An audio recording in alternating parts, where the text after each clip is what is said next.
کا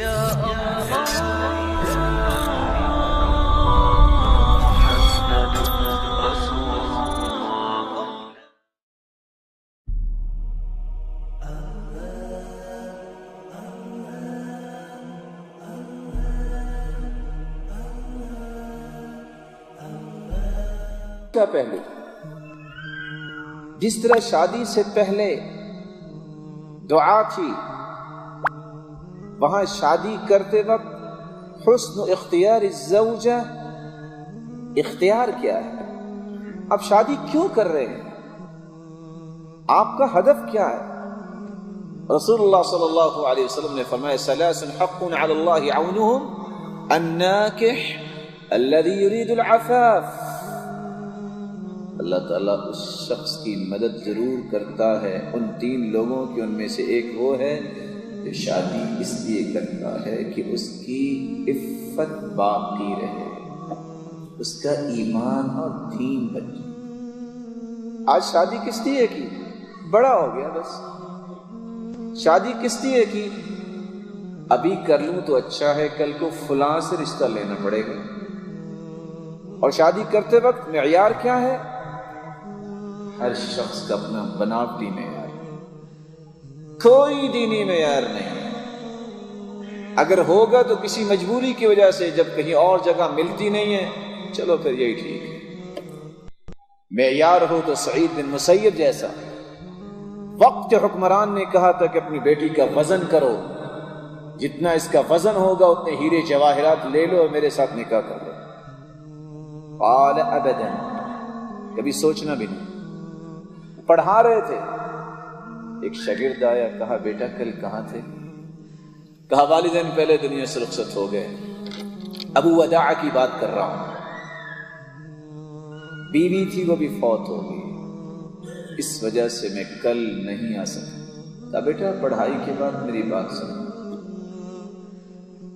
بات سننے کے لیے بلایا، اپنے رشتہ داروں کو بلایا.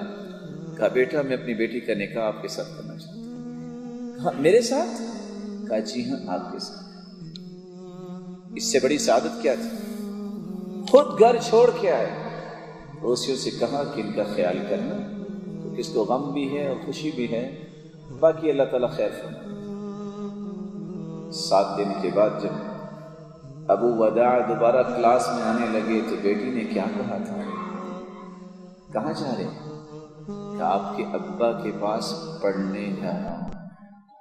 اگر آپ پسند فرمائیں تو تشریف رکھیں، جتنا ابا کے پاس علم ہے سارا انہوں نے پڑھا کے بھیجا ہے، میں بھی پڑھا سکتی ہوں. آج میں باپ ہونے کی حیثیت سے سوچوں کہ میں نے اپنی بیٹی اور بیٹے کو پڑھایا کیا؟ صرف بلا لگانے کے لیے. سکول کی تعلیم بری نہیں، سکول کی تعلیم بھی بری نہیں. تعلیم وہ دلوائی جس میں سوائے دین کے اوپر چھری چلانے کا کچھ نہیں. کبھی کسی دینی مجلس میں لے کے گیا؟ کبھی بیٹی کو کوئی دینی مجلس میں نے اٹینڈ کروائی؟ کس بات پہ رونا؟ میری تربیت کا تو ہدف یہ تھا بیٹا پڑھو گے تو اچھی نوکری ملے گی، اچھی نوکری مل گئی پھر جہنم میں. غلط تربیت. بیٹا پڑھو گے تو گاڑی ملے گی، گاڑی مل گئی پھر نتیجہ جہنم میں، اور نماز بھی کوئی نہیں. تربیت کا مفہوم ہی ان کے ذہن میں نہیں ہوتا. یہ کیوں نہیں کہتے بیٹا پڑھو گے تو اللہ راضی ہوگا؟ جب رب راضی ہوگا تو چیز باقی بچے گی کوئی نہیں. ہماری تربیت کا ہدف ہی غلط ہے. میں آپ کو اللہ کی قسم دیتا ہوں، دیانتداری سے مجھے بتائیے، جو شخص اپنے بیٹے اور بیٹی کو قرآن نہیں پڑھاتا، او لیول اور اے لیول کرواتا ہے، کیوں کرواتا ہے؟ صرف اس لیے کہ اچھی نوکری ملے گی. اور مقصد ہوتا ہے؟ یا کوئی ایسا انسان دکھائیے ہاں ایسے ہیں اللہ کے بندے جس نے وہ تعلیم پڑھ کے دین کی بھی خدمت کی ہو. وہ انگریزوں کے بوٹ ہی چاٹتے نظر آتے ہیں. ان کا معیار، ان کی سوچ، ان کے تخیلات میں اگر کوئی بستا ہے تو وہی بستا ہے جو مظاہر ہے. انگلینڈ نے یہ کیا، امریکہ نے کیا. اور یہاں رک کے میں مثال دوں گا. منہج کی خرابی یہ ہے کہ ہم مظاہر پہ ایمان لانے والے، ہم ایمانیات پہ توجہ دینے والے نہیں۔